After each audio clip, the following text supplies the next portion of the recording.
Oke, ya, selamat pagi berarti, dan salam sejahtera bagi kita semua. Selamat datang di mata kuliah Hukum Administrasi Negara. Pertama-tama saya mohon maaf kalau harusnya hari ini kita bisa kuliah secara langsung menggunakan Zoom. Delalah karena saya sedang berhalangan ada keperluan, jadi saya nggak bisa hadir secara langsung. Kita menggunakan media YouTube. Tapi untuk YouTube-nya saya buat supaya modelnya live. Jadi teman-teman sekalian bisa mengikuti YouTube secara langsung seperti sama halnya dengan Zoom karena nggak bisa di skip ya. Jadi kayak ngomong langsung lah mungkin saya seperti itu. Nah, kita akan melanjutkan materi hukum administrasi negara yang kemarin kita baru sampai ke sumber-sumbernya. Jadi sumbernya itu ada dua, yang material sama formil. Kita udah bahas yang material material kayak gimana. Sekarang kita akan lanjut ke yang formil. Oke, saya akan share screen ya. Oke, kelihatan ya. Kalau yang kemarin material itu lebih ke arah ini ya, filosofis ya. Ke arah apa namanya ya? Eh,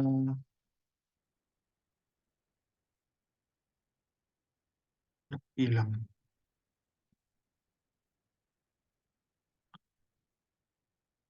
Filosofis sama formil, mohon maaf. Oke, kemarin udah secara filosofis, sekarang secara formil. Nah, secara formil itu ada 5 sumber yang dipakai dalam hukum administrasi negara. Yang pertama adalah undang-undang. Ini di sini saya nggak akan mendefinisikan undang-undang cuma sebagai peraturan yang dibuat oleh DPR dan Presiden, tapi lebih dari itu. Mungkin kalau saya umpamakan sama seperti definisi dari hukum itu sendiri. Ya, ini secara luas. Apa aja? Ada Undang-Undang Dasar 1945, ada undang-undang atau Perpu, ada PP, Perpres, Permen, Perda, dan di bawahnya lagi. Mungkin bisa juga apa peraturan RT atau mungkin peraturan RW atau mungkin peraturan camat atau apa. Jadi pada dasarnya itu adalah semua hukum yang berlaku. Ini bukan undang-undang sebenarnya, tapi adalah peraturan perundang-undangan. Jadi teman-teman sekalian, mungkin kalian akan mendapatkan mata pembahasan ini dalam mata kuliah legal drafting, ya. Jadi bedakan antara yang namanya undang-undang sama peraturan perundang-undangan. Kalau undang-undang itu sifatnya eh, mencakup hanya ke hukum yang dibuat oleh Presiden dan DPR. Tapi kalau perundang-undangan mencakup keseluruhan semua peraturan yang dibuat oleh Presiden, yang dibuat oleh lembaga-lembaga ataupun pejabat yang berwenang. Itu peraturan perundang-undangan. Ya, kalau PP itu adalah peraturan pemerintah, ini lebih ke arah peraturan pelaksanaannya. Kalau Perpres itu peraturan yang dibuat Presiden, yang memang khusus untuk mencakup hal-hal tertentu yang sifatnya nggak seluas undang-undang. Sama ada juga peraturan menteri yang cuma mencakup kewenangan dari kementerian tersebut. Dan yang terakhir, Perda yang cuma mencakup di wilayah yang bersangkutan. Oke. Kemarin saya juga udah ngasih contoh kayak gimana sih apa namanya Perpu itu, ya. Salah satu sumber yang kita bahas itu Perpu kemarin, yaitu misalnya kayak Perpu Ormas. Dulu sempat viral sekitar tahun 2019 atau 2020 saya lupa. Yakni penolakan yang dilakukan oleh masyarakat karena Perpu ini dikatakan mencoreng kebebasan untuk berorganisasi setiap warga negara. Karena memang Perpu ini banyak yang kontroversial karena dipakai untuk menggerus organisasi-organisasi tertentu seperti FPI misalnya. Sekarang udah nggak ada ya. FPI itu Front Pembela Islam. Sekarang udah tidak ada. Ya kenapa? Karena adanya Perpu ini. Dan bahkan Perpu ini juga udah diangkat sebagai peraturan perundang-undangan yang sifatnya permanen atau undang-undang. Ya, oke, lanjut. Nah, selain peraturan perundang-undangan, salah satu hal lainnya lagi yang juga menjadi sumber dari hukum administrasi negara adalah apa? Konvensi. Nah, konvensi di sini beda dengan hukum internasional. Teman-teman belum dapat ya. Kalau dalam hukum internasional itu ada yang namanya konvensi. Tapi kalau yang dalam sini nanti di hukum administrasi negara, konvensi ini lebih merupakan custom atau kebiasaan. Apa sih yang menurut kebiasaan warga negara Indonesia dianggap sebagai satu hal yang wajar, gitu. Ya, kebiasaan-kebiasaan dalam mungkin mengelola apa dokumen dan mungkin kebiasaan-kebiasaan dalam memberikan pelayanan kepada rakyat dan lain-lain. Misalnya mungkin dalam hal apa KPU apa KPPS misalnya, ya, KPPS supaya bisa menarik warga memakai baju adat, atau mungkin apa namanya, dalam pelayanan karena banyak warga yang mungkin misalnya ini deh kayak di Bali. Kalau di Bali kan ada apa namanya hari raya Nyepi. Kalau hari raya Nyepi, dilalah apakah kantor kantor-kantor eh, pemerintahan tetap buka apa enggak? Tentu tidak, karena menghormati customnya. Nah, itu juga banyak custom-custom dalam dunia kerja, seperti senioritas, ataupun juga macam-macam ya. Jadi, kebiasaan-kebiasaan ini dikumpulkan jadi satu, menjadi sebuah asas pemerintahan yang sifatnya baik. Seperti itu. Ya, lanjut. Ada lagi jurisprudensi. Jadi, teman-teman sekalian, beberapa hal yang saya akan sedikit skip ke bawah ya. Kita akan review yang kemarin dulu aja.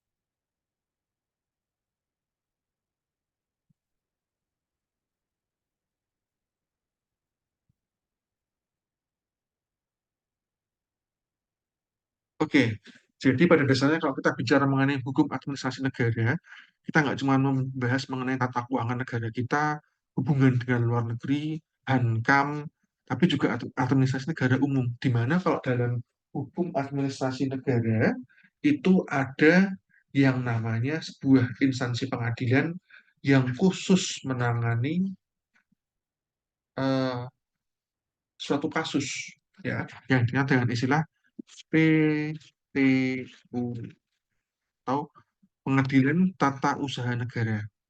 Nah, PTUN ini punya posisi yang penting dalam sistem hukum administrasi negara. Kenapa? Karena berbeda, kalau teman-teman sekarang sudah dapat mata kuliah hukum pidana, kalau pidana itu yang dihukum orang, kalau perdata itu yang diatur ya orang. Tapi kalau dalam peraturan apa pengadilan tata usaha negara, yang diadili itu bukan orang, tapi apa? Peraturan atau pasal eh, apa ya, keputusan ya tepatnya, bukan peraturan tapi keputusan. Yang diatur adalah keputusan. Nah, makanya di sini putusan ini memegang peranan penting juga dalam perkembangan hukum administrasi negara. Misalnya ada hakim dalam pengadilan tadi memutuskan bahwa kalau misalnya ada eh, pelanggaran, wajib apa namanya, misalnya kalau ada pelanggaran kegiatan karyawan, hukumnya seperti apa misalnya. Nah, ketika itu sudah disahkan dan sudah diputuskan, ya udah dapat menjadi dasar bagi instansi lain untuk melakukan hal yang sama dengan dasar jurisprudensi. Jadi, teman-teman sekalian, sedikit mereview dulu zamannya ilmu hukum atau mungkin pengantar hukum Indonesia. Jurisprudensi adalah putusan hakim sebelumnya yang sudah memiliki kekuatan hukum tetap. Nah, terhadap putusan tadi, itu dapat digunakan bagi hakim-hakim selanjutnya untuk melakukan putusan yang sama. Sehingga lambat laun kumpulan putusan-putusan tadi secara nggak langsung menjadi sebuah hukum yang tetap seperti itu. Adalah kristalisasi ya dari hukum-hukum yang sudah ada. Itu jurisprudensi. Lanjut, ada lagi doktrin. Ini adalah pendapat para ahli hukum. Simpelnya apa? Ya simpelnya ini adalah pendapat orang-orang yang ini dianggap expert di bidang tersebut. Seperti saya misalnya. Jadi dalam membuat peraturan pemerintahan atau mungkin tata pemerintahan yang baik yang berhubungan erat dengan hukum administrasi negara itu sendiri, para negarawan itu nggak cuman ini bermodalkan pikiran mereka, tapi juga bermodalkan para ahli-ahli hukum. Misalnya dalam hal pembuatan peraturan perundang-undangan, mereka nggak buat sendiri. Mereka meminta para akademisi untuk membuat yang namanya naskah akademik. Tujuannya supaya apa? Ya, supaya masyarakat bisa tahu ini, bisa apa? Negarawan itu bisa mendapatkan output yang sesuai, ya. Nggak cuman apa yang rakyat inginkan, tapi juga mana yang sesuai, mana yang relevan, mana yang sesuai dengan aturan hukum yang ada, seperti itu. Nah, sekali lagi, tapi untuk doktrin, ini baru dapat diterima sebagai sumber yang formil ketika sudah diterima oleh masyarakat. Ya, kalau sudah diterima oleh masyarakat, barulah dia menjadi sebuah hukum. Oke? Nah, terus lanjut lagi ya. Oke. Nah, sekarang lanjut. Treaty atau traktat. Ini kayak bahasa-bahasa hukum internasional semua ya. Tapi kalau yang ini treaty adalah memang hukum internasional. Yakni perjanjian yang dibuat antara negara. Bisa dua atau lebih yang dituangkan dalam sebuah kesepakatan. Biasanya ada istilahnya itu Pacta sunt servanda, yakni kalau udah janji dilaksanakan dengan etikat baik, ya. Kayak apa misalnya ya. Oke, terus traktat itu sendiri terbagi jadi tiga. Yang pertama, traktat bilateral, ini biasanya untuk dua negara tok ya, dan biasanya berhubungan dengan hubungan kerjasama ataupun hubungan politik dan pidana di sana. Misalnya perjanjian ekstradisi. Jadi perjanjian ekstradisi itu misalnya ada pelaku pidana yang lari ke apa namanya negara lain, maka dia ini apa namanya bisa diminta oleh negara yang awal untuk ini dikembalikan ke negara asal. Misalnya ada pelaku pidana dari Indonesia larinya ke Singapura, kita nggak bisa langsung menangkap begitu saja. Kita harus minta supaya Singapura menyerahkan yang bersangkutan kepada negara kita. Ya, ini dulu pernah ada di kasusnya Paul Zhang. Dia itu adalah orang Indonesia yang adalah sedang ada di Jerman, kemudian jelek-jelekkan orang Indonesia sama agama tertentu. Akhirnya apa? Masyarakat Indonesia jadi marah, terus kemudian pengen dia dipidana. Di sini harus ada perjanjian dulu antara Indonesia dengan negara yang bersangkutan. Boleh nggak nih? Terlebih kalau misalnya ternyata warga negara yang bersangkutan itu juga warga negara tadi. Karena memang Paul Zhang itu ternyata udah jadi warga negara Belanda. Jadi susah nariknya. Karena sekali lagi yang namanya negara itu ada yang namanya asas eh, kedaulatan tertinggi ada di apa asas kedaulatan itu bebas dari campur tangan pihak lain. Ya, negara lain tidak boleh ikut campur pada urusan negara ini. Seperti itu. Ya, itu bilateral. Ada lagi yang sifatnya multilateral. Multilateral ini diikuti oleh banyak negara. Bisa dua, lebih dari dua pokoknya. Bisa berhubungan dengan pertahanan, ideologi, dan biasanya juga dilaksanakan ini terus-menerus. Dan terkadang juga menimbulkan suatu organisasi baru. Seperti misalnya traktat multilateral yang melahirkan yang namanya OPEC atau mungkin ASEAN dan lain-lain. Ya, selanjutnya adalah traktat terbuka. Nah, kalau traktat terbuka ini perjanjian yang kemudian melahirkan suatu instansi baru yang biasanya juga tetap diadakan setiap tahunnya, rapatnya. Cuman kalau yang traktat terbuka ini masyarakat negara lain boleh ikutan ikutan masuk.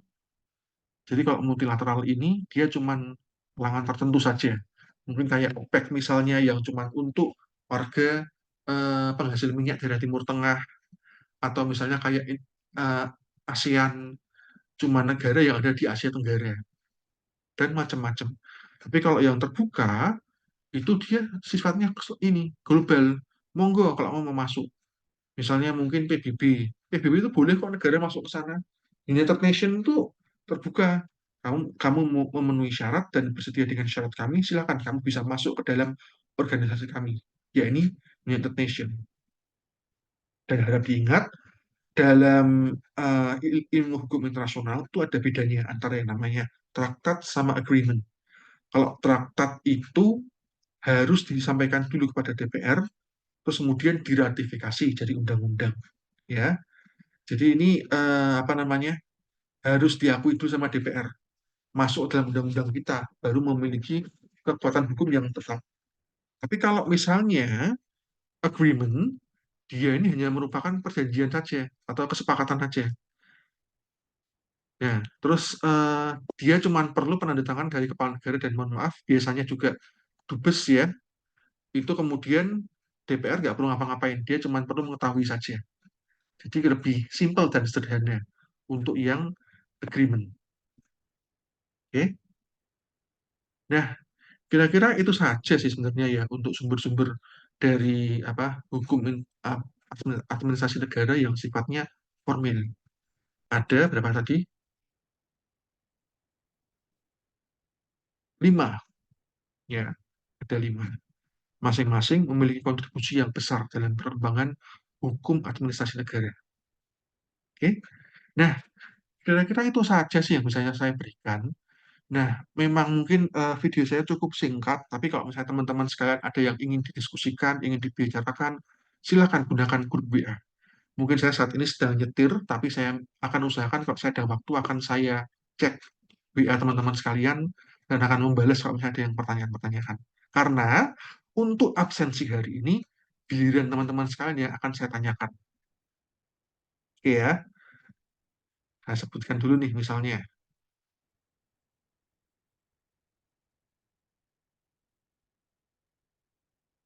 Oke, kita mulai dari Jihan Fadilah sama Pak Masumi. Ya, Jihan Fadilah sama Pak Masumi. Silahkan ketikkan apa nama Anda, NPM Anda, jawab di grup WA. Jadi apa aja tadi? Oke, misalnya pertama apa? Oke, apa itu perbedaan antara undang-undang dengan perpu? Ya, apa bedanya undang-undang dengan perpu? Silakan kalian cari, terus kemudian Anda jawab. Tadi sudah ada di video saya ya. Cari, jawab, ketikkan dalam ini. eh, grup WA. Ini akan saya komentari juga sama yang kemarin juga. Terus yang kedua, untuk Mas Moh Agung sama Mas Arif. Nah, Mas Moh Agung sama Mas Arif ya, silakan dicari contohnya kebiasaan atau custom dalam penyelenggaraan tata usaha, penyelenggaraan administrasi negara itu seperti apa. Nah, ini Mas Arif biasanya kerja di ini ya, kan Mas Arif kan kerja di Undip ya, sebagai staf TU, itu kebiasaan apa sih yang kira-kira bisa dijadikan sebagai budaya di apa namanya instansi tempat bapak-bapak sekalian ini bekerja? Budaya apa sih ini yang namanya konvensi ini ya? Kebiasaan dalam apa tempat Anda bekerja itu seperti apa yang kira-kira dapat meningkatkan apa namanya eh, pelayanan yang lebih baik seperti itu mungkin ya bahasanya. Terus lanjut,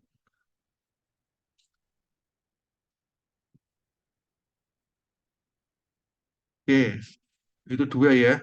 Terus Budi sama Fitri Aprilio, Budi Septian sama Putri Aprilino, ya. Budi Septian sama Putri April sama-sama tadi sama Fitri Aprilino, silahkan dicari apa sih itu yang namanya contoh dari jurisprudensi. Jadi kalau yang putusan hukum administrasi negara ini kan memiliki kekuatan hukum yang tetap. Nah, terus apa? Kenapa sih menurut Anda jurisprudensi itu eh, bisa terpakai dalam hukum administrasi negara? Coba berikan pandangan Anda. Kenapa jurisprudensi terpakai dalam hukum administrasi negara? Ya, itu Fitri Aprilino sama Budi Septian. Terus Virginia, Dianti, sama Naila, langsung 3 aja ya. Virginia, Diantri, sama Naila. Sekarang saya tanya, eh, ada yang sudah saya kasih contoh kan, ada yang saya bilang mengenai tentang doktrin, pendapat para ahli hukum. Ya, masalahnya menurut Anda pendapat ahli hukum seperti apa yang diakui? Apakah kalau misalnya dia udah profesor atau gimana boleh diakui sebagai doktrin yang dapat digunakan dalam dasar hukum administrasi negara, ataukah dosen biasa seperti saya bisa mengeluarkan pendapat ahli yang dapat digunakan sebagai sebagai dasar administrasi negara. Haruskah dia profesor atau enggak? Itu doktrin. Silakan dijawab ya. Dan terakhir, langsung sisanya aja gitu ya. Kan masih cuma tinggal beberapa aja. Untuk yang terakhir, sisanya, silahkan teman-teman sekalian yang sisanya ini mencari tentang treaty. Apa sih itu Pacta Sunt Servanda? Ya, apa sih itu Pacta Sunt Servanda? Dan menurut teman-teman sekalian, kenapa kita harus patuh sama traktat? Itu yang untuk sisanya ya. Harap diingat-ingat nama-nama yang tadi saya sebutkan, ya. Nama-nama yang saya sebutkan tadi harap diingat karena nanti itu akan menjadi eh, apa dasar bagi teman-teman sekalian ini untuk menjawab pertanyaan saya sebagai absensi dalam pertemuan hari ini. Oke, kalau sudah, kira-kira itu saja yang bisa saya berikan pada perkuliahan hari ini. Saya mohon maaf kalau misalnya ada kesalahan dalam kata-kata ataupun teknis yang kurang berkenan. Selamat menjawab karena nanti kita akan lanjutkan diskusi kita di grup WA. Oke, sekian dan terima kasih. Wassalamualaikum warahmatullahi wabarakatuh.